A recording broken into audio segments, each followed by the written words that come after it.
Hi hello ಎಲ್ರಿಗೂ ನಮಸ್ಕಾರ. Welcome back to my YouTube channel. ಮೊದಲನೇ ಸಾರಿ ಯಾರೆಲ್ಲ ವಿಡಿಯೋ ನೋಡ್ತಿದ್ರೆ ದಯವಿಟ್ಟು ಚಾನಲ್ನ ಸಬ್ಸ್ಕ್ರೈಬ್ ಮಾಡಿ, ವಿಡಿಯೋ ಇಷ್ಟ ಆದರೆ ಲೈಕ್ ಮಾಡಿ, ಶೇರ್ ಮಾಡಿ. ಇವತ್ತು ಒಂದು ಬ್ಯೂಟಿಫುಲ್ ಆಗಿರೋ ಕುರ್ತಿ ನೆಕ್ ಡಿಸೈನ್ನ ನಾರ್ಮಲ್ ಸೂಜಿಯಿಂದ ಹೇಗೆ ಮಾಡ್ಬೋದು ಅಂತ ತೋರಿಸ್ತಿದ್ದೀನಿ. ಈಸಿಯಾಗಿ ಮಾಡ್ಕೊಬೋದು, ತುಂಬಾ ಎಲಿಗೆಂಟ್ ಲುಕ್ ಕೊಡುತ್ತೆ. ಪ್ಲೈನ್ ಕುರ್ತಿ ಮೆಟೀರಿಯಲ್ ಮೇಲೆ ಈ ರೀತಿ ಡಿಸೈನ್ ಮಾಡಿಕೊಂಡ್ರೆ ತುಂಬಾ ಗ್ರ್ಯಾಂಡಾಗಿ ತುಂಬಾ ಚೆನ್ನಾಗಿ ಕಾಣಿಸ್ತದೆ. ತುಂಬಾ ಈಸಿಯಾಗಿ ಕೂಡ ಮಾಡ್ಕೋಬೋದು. ಫಸ್ಟು ನಾನಿಲ್ಲಿ ಒಂದು ಪ್ಲೈನ್ ಕುರ್ತಿ ಕ್ಲಾತ್ ಮೇಲೆ ಈ ರೀತಿ ವಿ ಶೇಪ್ನಲ್ಲಿ ಡ್ರಾ ಮಾಡ್ಕೊಂಡಿದ್ದೀನಿ. ಫಸ್ಟು ನಾನಿಲ್ಲಿ ಶೋಲ್ಡರ್ ಹತ್ರ 8 ಇಂಚ್ ತಗೊಂಡು ಮೇಲ್ಗಡೆ ಅದನ್ನು 4 ಇಂಚ್ಗೆ ಮತ್ತೆ ಮಧ್ಯದಲ್ಲಿ ಭಾಗ ಮಾಡ್ಕೊಂಡಿದ್ದೀನಿ. ಹಾಗೆಯೇ ಎರಡೂ ಸೈಡಿಂದ ವಿ ಶೇಪ್ನಲ್ಲಿ ಮಾರ್ಕ್ ಮಾಡ್ಕೊಂಡಿದ್ದೀನಿ. ಲೆಂತ್ ಬಂದು 6.5 ಇಂಚ್ ತೊಗೊಂಡಿದ್ದೀನಿ. ನೆಕ್ಸ್ಟು ನಾನಿಲ್ಲಿ ನಾರ್ಮಲ್ ಸೂಜಿ ಮತ್ತು ನಾರ್ಮಲ್ ಕಾಟನ್ ಥ್ರೆಡನ್ನು ತಗೊಂಡು ಈ ರೀತಿ ಪೋಣಿಸ್ಕೊಂಡು ಈ ರೀತಿ ನಿಧಾನವಾಗಿ ಸ್ಟಿಚ್ ಮಾಡ್ಕೊಳ್ತಾ ಹೋಗ್ತಾ ಇದ್ದೀನಿ. ಫಸ್ಟು ಸ್ಟಾರ್ಟಿಂಗ್ ಎಡ್ಜ್ ಇರುತ್ತಲ್ಲ ವಿ ಶೇಪ್ ಮಾಡೋದಲ್ಲಿ ಅಲ್ಲಿ ಒಂದು 3 mm ಬೀಡ್ಸನ್ನು ನೀವು ಈ ರೀತಿ ಫಸ್ಟು ಸ್ಟಿಚ್ ಮಾಡ್ಕೊಳ್ಳಿ.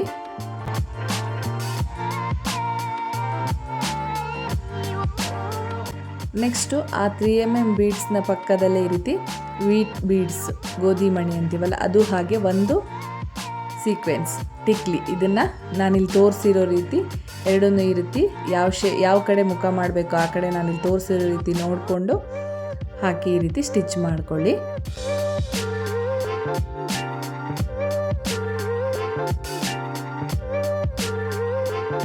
ಸ್ಟಿಚ್ ಆದ ನಂತರ ನಾನಿಲ್ಲಿ 6ನ್ನ 2 ಮಾಡಿದಾಗ 12 ಎಳೆ ಆಗುತ್ತೆ. 12 ಎಳೆ ಸಿಲ್ಕ್ ಥ್ರೆಡನ್ನು ತೊಗೊಂಡು ಈ ರೀತಿ ಅದ್ರ ಪಕ್ಕದಲ್ಲಿ ನಾನಿಲ್ಲಿ ತೋರಿಸಿರೋ ರೀತಿಯೇ ನಿಧಾನವಾಗಿ ಫ್ರೆಂಚ್ ನಾಟ್ ಹಾಕ್ಕೊಳ್ಳಿ. ನಿಮಗೆ ಯಾವ ಕಾಂಬಿನೇಷನ್ ಬೇಕೋ ಆ ಕಾಂಬಿನೇಷನ್ನ ಸಿಲ್ಕ್ ಥ್ರೆಡ್ನ ಯೂಸ್ ಮಾಡಿ.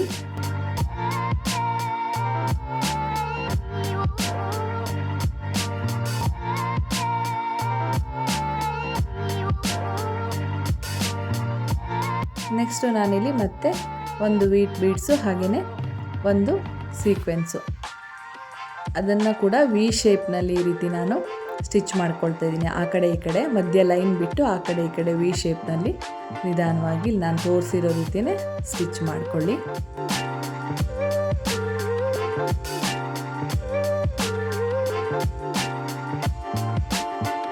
ಗ್ಲೂ ಅಪ್ಲೈ ಮಾಡಿಕೊಂಡು ತಿಲಕ ಶೇಪು ಕ್ಲಿಪ್ ಸ್ಟೋನನ್ನು, ಕುಂದನ್ನಲ್ಲ ಇದು ಕ್ಲಿಪ್ ಸ್ಟೋನು, ನಿಮಗೆ ಗೋಲ್ಡನ್ ಕಲರ್ ಬೇಕಾದ್ರೆ ಗೋಲ್ಡನ್ನು ಹಾಕೊಬೋದು. ನಾನಿಲ್ಲಿ ವೈಟ್ ಕಲರ್ದು ಹಾಕಿದ್ದೀನಿ.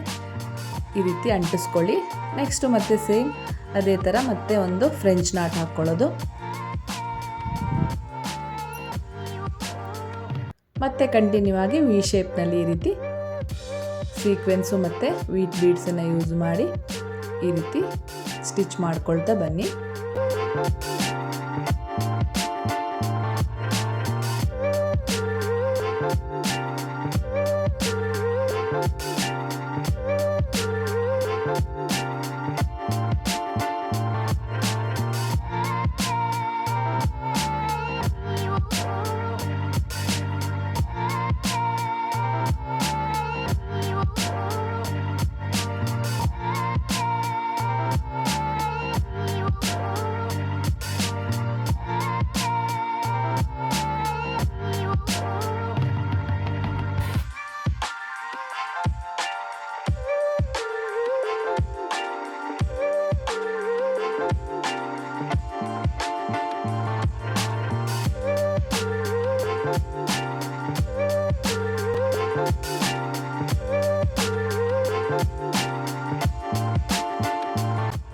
ನೋಡಿ, ಫೈನಲ್ ಆಗಿ ಎರಡೂ ಸೈಡ್ನಲ್ಲೂ ಸೇಮ್ ನಾನು ಯಾವ ರೀತಿ ಪ್ರೊಸೀಜರ್ ತೋರಿಸೋದು ಅದೇ ರೀತಿ ನೀಟಾಗಿ ಈ ಥರ ಸ್ಟಿಚ್ ಮಾಡ್ಕೊಳ್ತಾ ಬಂದರೆ ಎಷ್ಟು ಬ್ಯೂಟಿಫುಲ್ಲಾಗಿ ಕಾಣಿಸ್ತಾ ಇದೆ.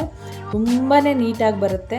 ನೀವು ಯಾವ ಕಲರ್ ಬೇಕೋ ಆ ಕಲರ್ ಕುರ್ತಿ ಪೀಸ್ನ ತಗೊಂಡು ಈ ರೀತಿ ಡಿಸೈನ್ ಮಾಡಿಕೊಂಡ್ರೆ ತುಂಬಾ ಗ್ರ್ಯಾಂಡಾಗಿ ಕಾಣುತ್ತೆ. ಸ್ಲೀವ್ಸಿಗೆ ಕೂಡ ಮಾಡ್ಕೊಬೋದು ನೀವು.